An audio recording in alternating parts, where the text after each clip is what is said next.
Thank you guys for having me out. This is my wife, Juanita Boyd, and we together run the company and have been since 2008 is really when we got started. Started selling product late 2009, so it's been quite a journey. I'm going to start with a little story about how this thing ever even got started. I'm a programmer by trade. I'm a pilot as a hobbyist, so I'm not IFR rated. I'm a VFR pilot.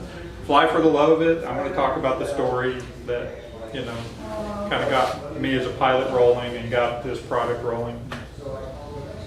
And then I'll do a demo and then have plenty of time for question and answers. You guys can drive this however you like. If you want to ask me questions, interrupt me, I'm happy to take questions in the middle of this presentation. I think they work better that way. All right, I don't know why that started sliding forward already. This guy here on the right is my best friend, Bill Strahan, and we started this journey with a flight through Mexico. We're flying a Grumman Traveler that we bought together, so we went in and bought this airplane. It was pretty much a piece of junk, but it got us there, and so we wanted to fly to Playa del Carmen, Mexico. This was in 2001. I wouldn't do that flight today, but back then it was a little safer. It was a beautiful journey. One of the challenges we had, there were no sectionals. We couldn't find anywhere you could buy a sectional for Mexico, not a one. And so our solution was to kind of cobble together an app that we used a laptop plugged in an external GPS puck, and it was real basic. It had airport locations, it had you know, water and things like that. And we just flew the coast all the way down using this simple moving map that we cobbled together. That's Chichen Itza. Yeah. And we did land there.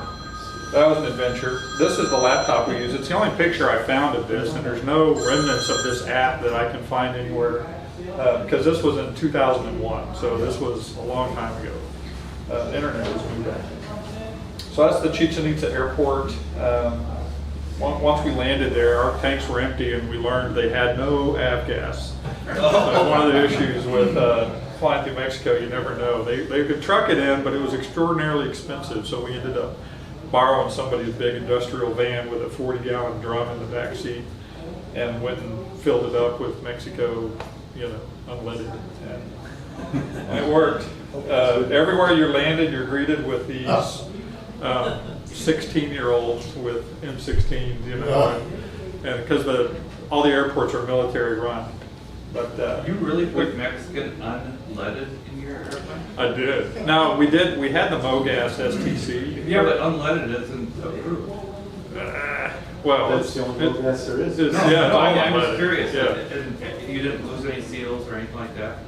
No, I mean it's technically the same gas we were putting in the U.S. We were using. Probably don't use ethanol down in Mexico. Yeah. You said he was flying a Grumman Traveler. He didn't have any gas. Okay. You know, we weren't burning. We brought a case of oil with us because it was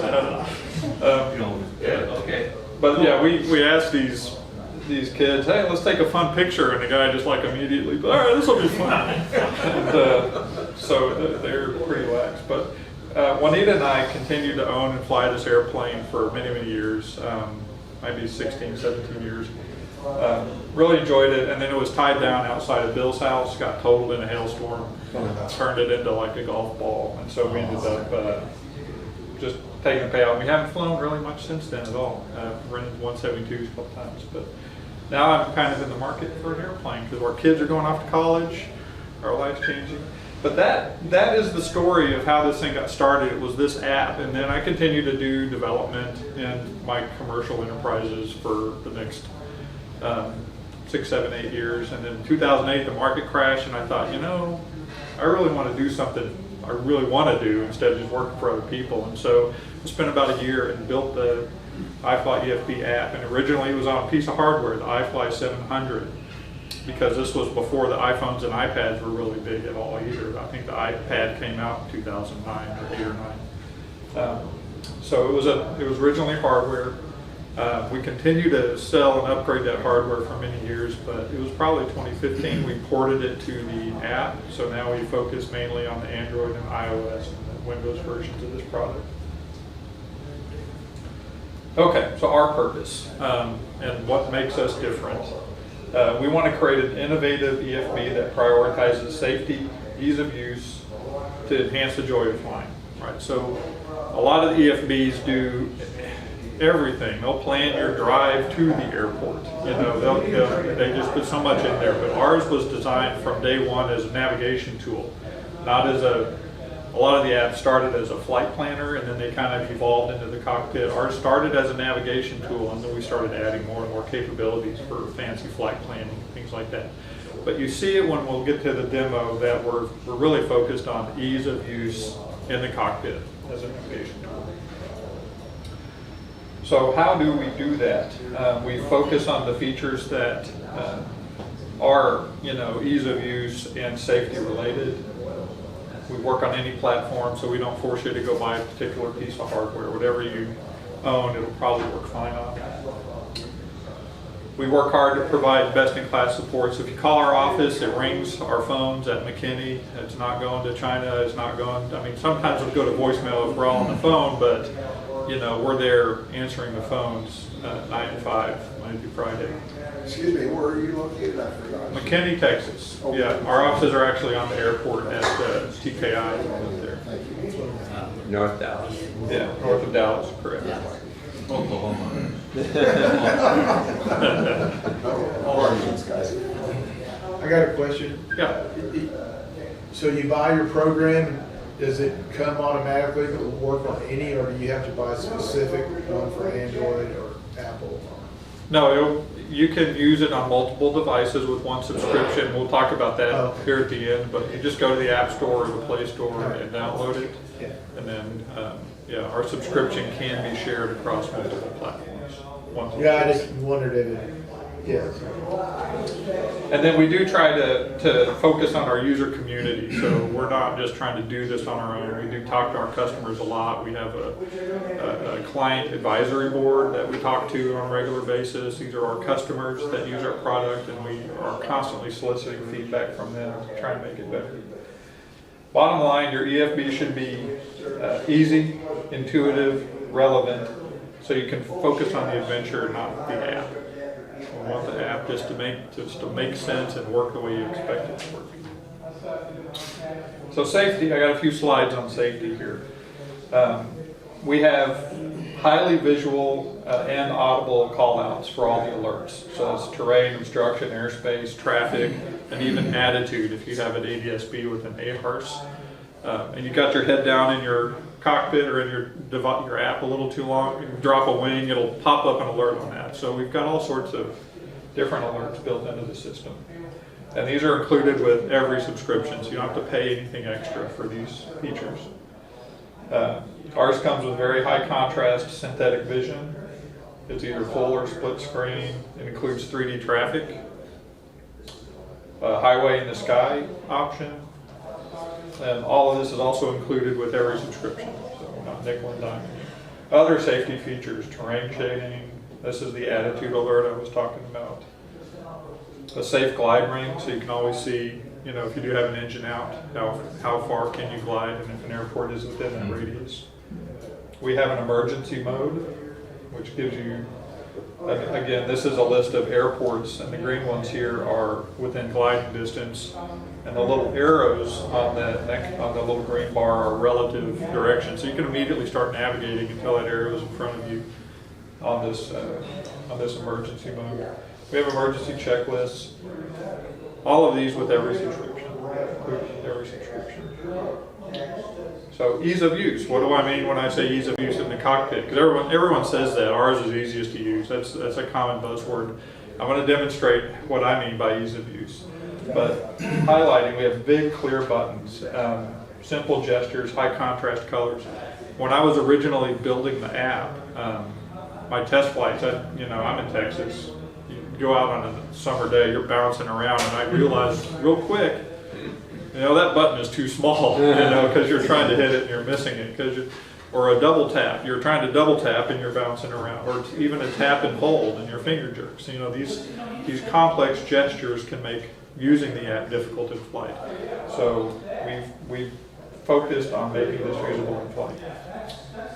We focus on features that matter. It's highly customizable, so you can make this look the way you want it to look. We learned every pilot kind of has a different set of expectations in terms of their instrumentation, the numbers they want to see, the gauges they want to see, the maps they want to see, so it's very customizable.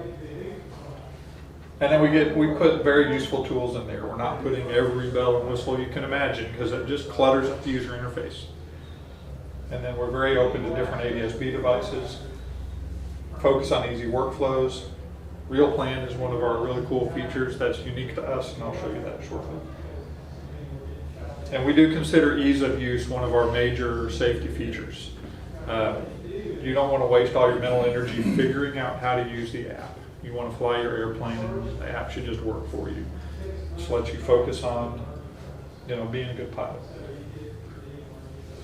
Friends and partner slide, kind of a logo slide. These are companies that we've partnered with in one way or another, or sponsored or integrated with. But just kind of threw that in there to show we're not, out there doing this in a silo. And then pricing, to your question. VFR is $79.99, and the VFR IFR is $129. The only difference between the VFR and the IFR is approach plates, the ability to load approaches into your flight plan, and stars and departures, low and route charts, things like that. Things that you only need as an IFR pilot. Every other feature that you could possibly need as a VFR is in there. Yes, sir? Quick question on charts. Are Jetson or NOS, or do you have a preference? NOS. These are the FAA charts. Yeah, do not have a Jepson chart. We had an agreement with Jepson a bunch of years ago, and then they pulled the plug on it. I wonder why. Yeah, I wonder why. And then it was about a year after that they bought ForeFlight. So yeah, but they kicked us out right at the last second. We do have one optional feature, which is the multi-platform upgrade. By default, these subscriptions will give you 2 devices on the same platform, so you can put it on an iPhone and an iPad, or an Android and an Android tablet. If you get the multi-platform, it's an additional $25 a year, and then you can put it on up to 4 devices, and you can mix and match the platforms. So you can have one Windows, one Android, etc. And then we do have some discounts if you're a CFI, military, or a student. We have some discount options for you. And then, am I missing anything on the pricing? Just January, we're gonna have unfortunately, we're gonna do a price increase in January, so those prices will change slightly. Full transparency, right? we do like to be transparent. Community, so we have a very active forum. So this is where you can go to post questions and get answers from other customers if it's a weekend or something and we're not answering the phones. You can still get answers from other people that use our product. Also, we have like a feature wish list on our forum. People are posting ideas and feedback, and we pay attention to that when we do our release schedules. We have a group, Facebook group, phone and email support. We do have customers that fly in. So if you're, especially this range from here, it's pretty easy flight. So if you want to bring your device up to us or just come and visit and ask questions, we have pilots that do that. And then we love Oshkosh. We're in Hangar C. We've been in the same spot for like 10 years. We listen to our customers. So that's my presentation. Any questions on that before I launch into the demo? Voice recognition? Can we do that? We don't, but it's an interesting question. There's a company that we were working with, and I think they're releasing this year. It's called Goose. The product they built is called Goose, from Maverick and Goose in the backseat. But it's exactly what you're talking about. It's a box that works entirely offline, and you can give it voice commands, interfaces with our product to transfer those commands both ways. So it can also raise alerts into your headset. It's a really interesting product. The challenge with voice recognition is, especially in a cockpit, there's just so much background noise, and you're not typically going to be online, so you're not connected to the internet, so you don't have the horsepower of all these Google servers to do your voice recognition. But they've solved this, and they've got a box that seems to work really well for that. So now they're trying to just get it to market. But it's the kind of thing that we're trying to integrate with. Yes, sir? Can you give us kind of an overview of the marketplace? You know, you've got FourFlight, Fly Q, iFly. I mean, what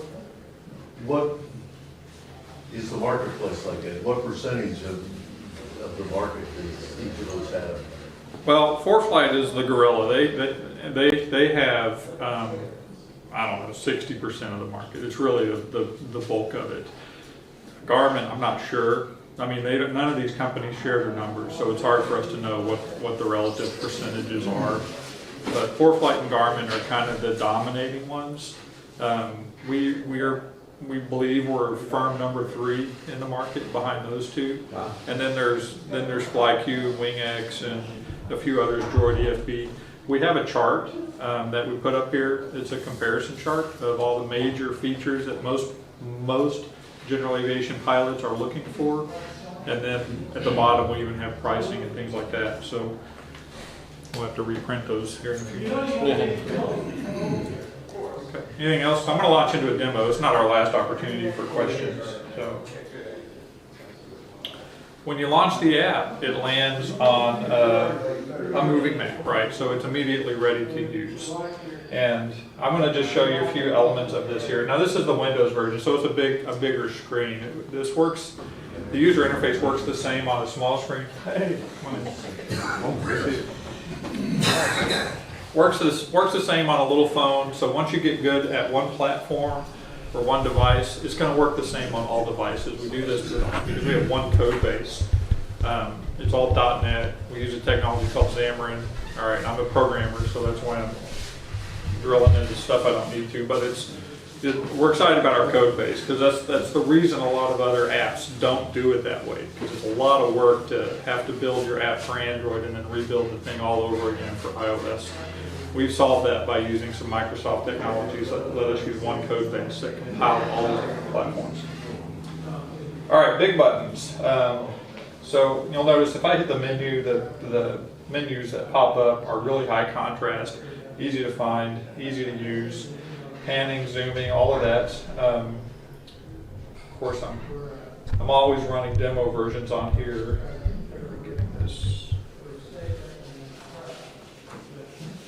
Sorry about the pop-up that I'm getting here. I haven't downloaded all the maps before this demo. If I hit map mode, this is the button that lets you change your base map. So you can change it from VFR to what we call a vector mode. This is kind of a high contrast view that I like to use in flight. And there's different options. You can turn on terrain shading and things like that. VFR automatically transitions between the tacks and the sectionals just by panning in and out. And then there's a bunch of other layers that you can turn on and off. The map itself is completely interactive, so if I just tap the screen anywhere, it gives us this quick info pop-up, and it gives you all the information about that point I touched on the map or the nearby areas. It doesn't have to be exact. If I just touch near an airport, it's going to show me the details on that airport or that airspace, or nav is just specific, like the elevation at that point, things like that. So this quick info pop-up is real handy. Not only is it giving you thumbnail of information, but it's actionable. So if I wanted to plan a flight to that airport, a couple more taps and now I've planned a flight from my current location to that airport. Are all those numbers that are green or red, are those fuel prices? They are. Okay. I thought it was distance or something. That's the fuel price layer, yeah. We do have an interesting feature of this arc that's being drawn as I pan, shows you your distance from your current location to that arc. Oh. So anytime you're panning around, looking around, you'll always know exactly, how far am I from this point, which is kind of handy. This recenter button puts you back to the current location. Now, thinks we're at our house here, because that's the last time I had GPS. Our house is near the airport in McKinney, which is where we have our offices. In fact, if you ever look at the airport diagram in McKinney, you'll see we highlight our office location on that diagram. So that'll help you find us when you fly. Yeah. So that's some of what I mean by ease of use, right? It's an intuitive map interface. You tap the map to do things, to get information. And these big buttons in high contrast just make it easier to use. All right, I am going to go ahead and plan a flight. Well, I've already created a plan. Now there's a couple ways to adjust this. If you wanted to stay under the shelf here, you can just drag and tap the routes like that. We have another feature called Real Plan. I'll show you that in a couple of minutes. That will do a lot of this automatically for you. We also have the ability to load approaches. So let's see here, if I touch the procedures button on the flight plan, this airport that I tapped has some arrivals and some approaches, so I'm just going to say select from map. And now I can look at the approach either on the map, and I can cycle between the different ones that are available, or I can look at it on the plate. And for each of these, you can cycle between the different transitions. And once you see the approach that you're intending to load, you just leave that check mark load there and you hit done. And now we've loaded an approach into the flight plan.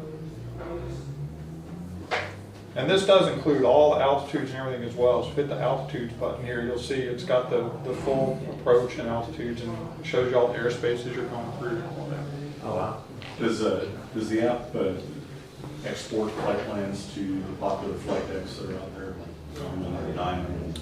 We do have the ability to export that. You can export it for ForceFlight or Garmin. So if you pull back up the flight plan, there's a share export. You can either share it to the local network. That's a special feature that pushes it over to any other iFly device. Or if you have like a Dynon or an Avidyne system, it'll push it to that device, assuming you're connected to it via Wi-Fi. And then the export to shareable file will just pop up. Well, in Windows, it'll save the file, but on your device, it'll give you just the typical share dialog. But not to Garmin, GTN, or GMS? Not to Garmin built-ins, no. Yeah, not to Garmin built-ins. Do you have a traffic pattern entry approach that you can call up, or is it strictly instrument approaches? Right now, it's just the, you're talking about like the VFR approach? Yeah, like, Yeah. you know, sometimes when I'm using my ForceFlight, I'm going to the airport, I'll tap in the traffic pattern for the runway I want to use to Right. just make it easier to know when to brake and cut off. Right. We do have, if you look at any of these airports, let me see. What's the airport identifier here? KGTU. Well, so you don't have to Hey, put K. G2. Yeah, the K is optional. It'll work either way. Nice. Yeah. So here is KGTU. If you zoom in on this airport, you'll see we're drawing the traffic pattern indicators on there. So that's what those red lines are. So it makes it real easy to see immediately what is the traffic pattern. And so if you wanted to adjust your flight plan to do, you know, a more proper pattern, it's a couple of drags to do that. And now this magenta flight plan is, you know, going into base and final. Right, so pretty straightforward. Also, when you tap this, again, I'm not getting internet data. I wonder if I should connect my phone. That'll be really slow too, because it's fairly not responsive. I'm sorry? It's not responsive in here on the internet. Oh, really? Okay. Well, what I was going to show you is we have a winds forecaster as well. So when you pull this up, if you're connected to the internet, it'll automatically download it, all the latest METARs, tabs, NextRad, things like that, just constantly stream down anytime you're connected. And one of the line items in this quick info is a winds estimator. So it'll tell you this is the probable runway that's active right now, based on the winds. Yeah. So then that gets highlighted and it makes it that much easier to kind of plan your flight. Of course, you can change it in flight. That data will stay updated when you're connected to an ADS-B device. There is an insecure Wi-Fi if you want to connect to it, or maybe do it later. Are you connected? I was going to turn my hotspot on just to see if we can get that. That would be the easiest way, I think.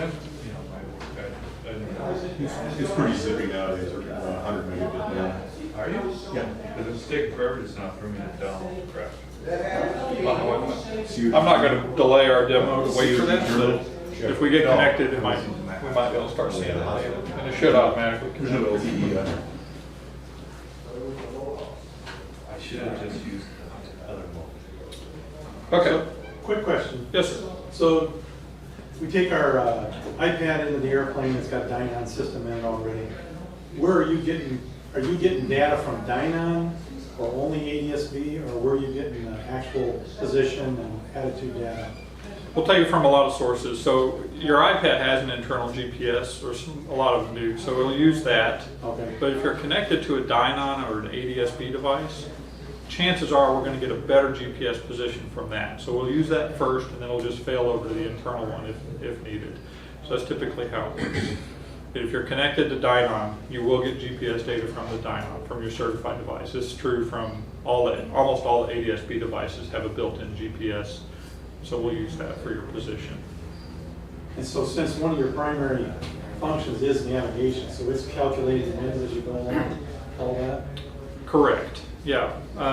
If you look at the flight plan, all of these estimates are going to be based on the winds aloft. They will be included in the calculation.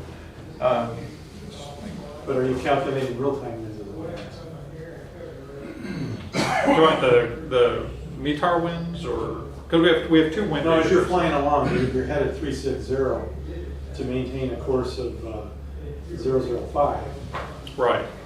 Your navigation system could calculate what the actual winds are. Are you doing that? There's actually this is true of all EFBs, it's tracking your ground course. So it doesn't even necessarily know what your crab angle is. There is ways for us to figure that out based on the winds aloft, but it's typically not necessary because it's tracking your ground course. And so you're automatically going to be crabbed to get that number in the right position. In fact, if we go back here, this bar right here across the top of the screen, there's a bar and a triangle, and if you keep those centered, that means you're on course. You're perfectly on course. And if that ball drifts to the right, you turn right until you bring it back in. And I can put this in simulation mode and kind of show you that. So let me put in a new flight plan. And I'm going to start a simulation mode.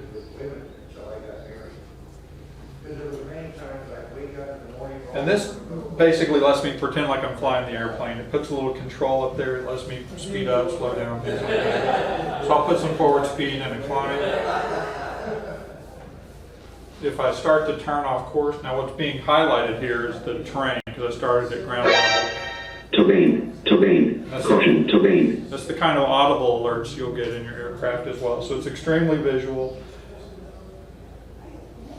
And this bar up here, you'll notice that that ball's a little to the left. So as I turn left, and I could be crabbing 15 degrees left or right, the system doesn't need to know. It's automatically going to keep you on course. So the flight attitude data, is it derived from the aircraft's AHRS or ADHRS, or is it from the internal accelerometers in the iPad? From the AHRS, yeah. No, it's going to come from the ADS-B's. So it's ADS-B output AHRS data. And Right. is that an open standard, or is that proprietary to Dynon and Garmin? And Each one has their own is standard. there an animal? So Yeah. do you speak Garmin again?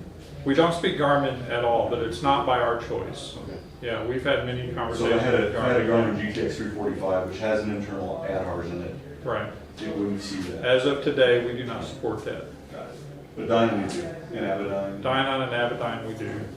Yeah, and we're adding other EFSs, and we're always working on adding Garmin, and we do have some backdoor plans to do it without their approval. Right.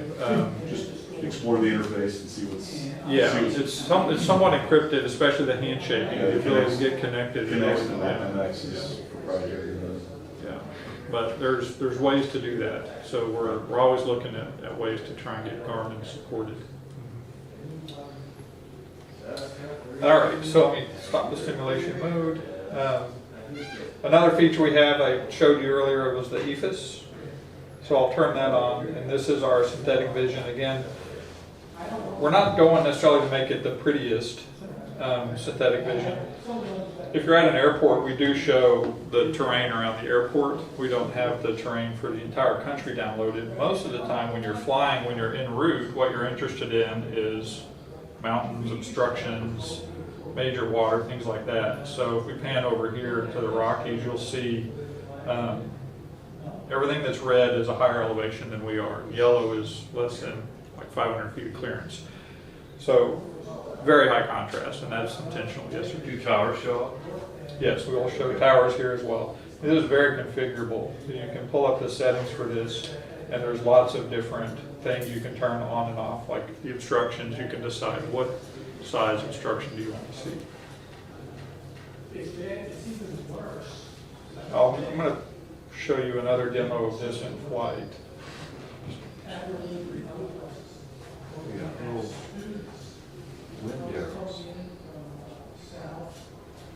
So this is just a demo that I put together where it takes off from an airport, follows the highway in the sky boxes,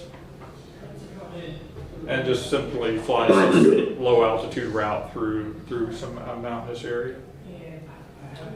And you can tap this and go full screen so you can see what it would look like if you want to be full screen. We do have some folks that will have two devices. One will be the map and another one would be just the full screen.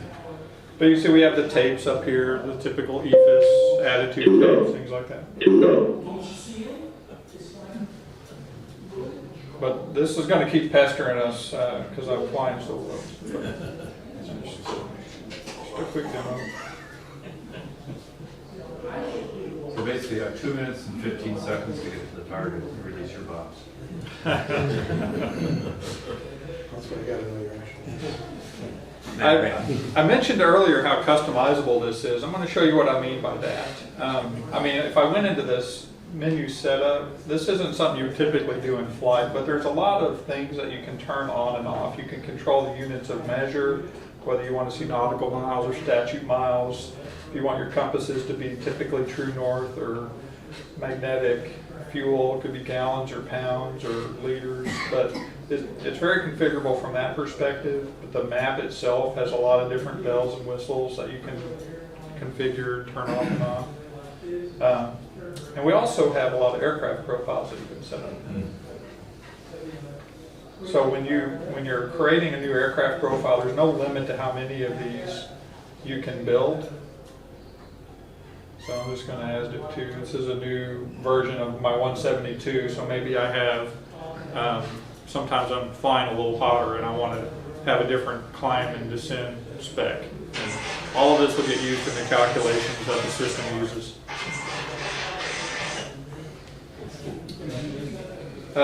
There's also tools, checklists. These are very customizable. You can create your own checklists, add them, remove them. You know, take a standard checklist and insert one extra thing or delete some things.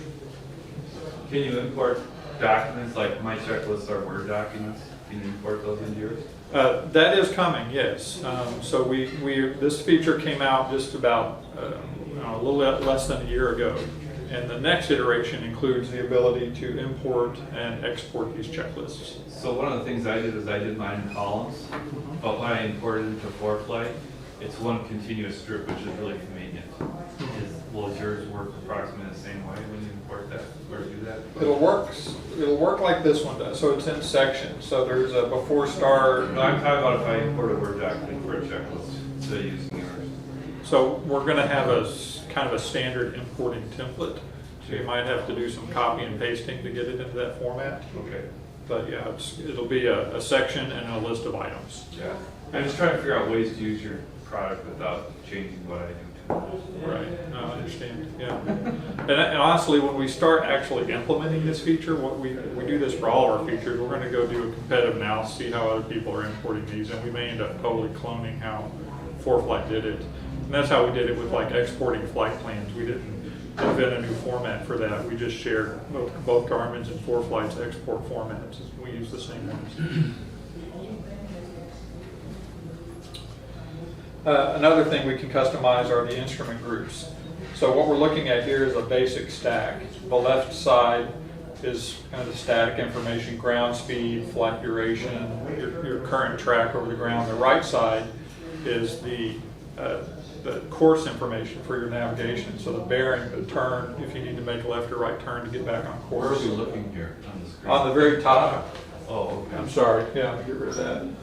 But yeah, up on the top right is where we have those numbers. Those are we call those our instruments. And collectively, this is an instrument stack. And I can change that to our extended mode, which adds more information, but you can also customize it. Here's one that's like really busy. I've got added some analog instruments to the bottom, a little EFB view to the top left. So if you wanted to do your own customization, you can hit the customize button. You can do add instrument, and there's a lot of different things you can add. Like if I wanted to add the G load, it'll drop the instrument on there. You put it wherever you want it. You can toggle the size and you can color code it so that it kind of stands out. Once you get used to your color coding that you invent, it makes it real easy to find that number that you're looking for. Then you can save it. Now I've just added G load to the instrument stack, but you can easily pop back over to your standard stack as well. It's easy to switch between these. So some guys have an approach stack, an en route stack, and a takeoff stack. And it's easy to do all of that. Name them whatever you want. Can you push the NMEA output to Garmin? Actually, we can. There's two ways to do that. If you have our hardware, you actually plug in a serial cable to it, and we can pump NMEA data out. And we have a lot of guys that do that, and they'll drive autopilots. Yeah. We have the ability to pump NMEA out through the app if you're using one of the eye-level ADSB receivers, because some of their ADSBs have a serial out. So you actually plug your ADSB into your autopilot or into your EFIS or wherever you wanted this NMEA data to go. And then we can push it into eye level and proxy it out. And we're working now on adding a Bluetooth device that'll do the same thing. So it would be like a wireless NMEA feed that you can use. Okay, I'm getting close to done with my demo here. I'm going to show you another feature we have. It's called RealPlan. I do have our internet connection, by the way, so let me go ahead and show you the winds calculator I was talking about. I just tapped a random airport here, and it's showing me the winds are recommending runway 17 for this airport. And if I tap that, it gives you a little more details. It shows you what the crosswind component is, 6 gusting to 10, 16 to 29 knot headwind. You can scroll down to see what the situation is on the other runways as well. And you can see we're pulling in NextRad radar too. A lot of these map modes are, they have configurable options. Like I tend to always run with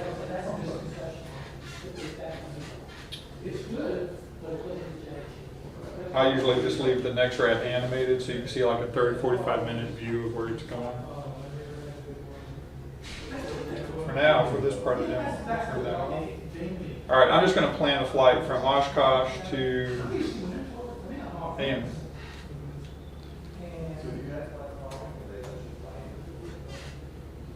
So now I have this little route plan. And there's a lot to consider here, right? You're flying through the middle of an airspace. You might not want to do that. You can tap it to get more information on the airspace, and it'll just pull it up. Or you can drill in to get even more details, frequencies, and things. So you can just choose to route that line around it like that. But you still have the lake here. You may not want to fly over that. But is it easier to go north or south? If you go south, you've got Chicago. You want to fly through that? There's a lot to figure out, and you may need to pick a fuel stop as well. So this is what RealPlan does. You can tell it, first of all, what is your aircraft profile? When are you departing? This is necessary because we're going to use winds aloft based on your departure time. Airspaces you want to avoid, what do you want to find fuel? I'm going to say I'm starting with a low tank, and that will force it to find a fuel stop for me here. Quick question. On the time for the flight, does it also qualify airspace when airspaces are hot or cold? Currently it does not. Good question. Right now it assumes they're all hot. Altitude 10,000. I'm just changing things up just to kind of make it interesting here. I am checking avoid water, and that's going to make it route around these large bodies of water. What that really is telling the system is keep me within gliding distance of the ground. It doesn't avoid all water because there might be a river you need to go over. So now it's doing a quick calculation, and it comes up with this flight plan. And we can look at it and see what it did. Well, it's taken me the southern route. It gives you a summary of That sounds dangerous. Plastic. Gives you a summary of, you know, how long this flight's gonna be, how much fuel you're gonna burn, and how much it's gonna cost. And we even, I don't know if you noticed, we had a maintenance dollar amount, so you can put an hourly, you know, engine reserve in here to come up with your total cost. So it did pick a fuel stop. We can hit the flight plan to see Burlington Muni. You can turn on the fuel price layer to actually see what that is. Wow.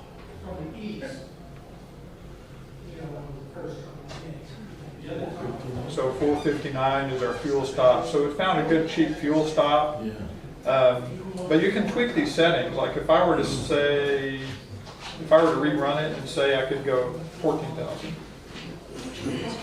might come up with a completely different plan because it was going underneath the Class B. Now it's going further out over the water and it's going over the top of the Class B. We can look at the altitudes to actually see what's going on there. How much did you fudge that safe glide distance when you're flying over water? You try and stay within shore because you're at 14. It's 5-to-1 glide ratio.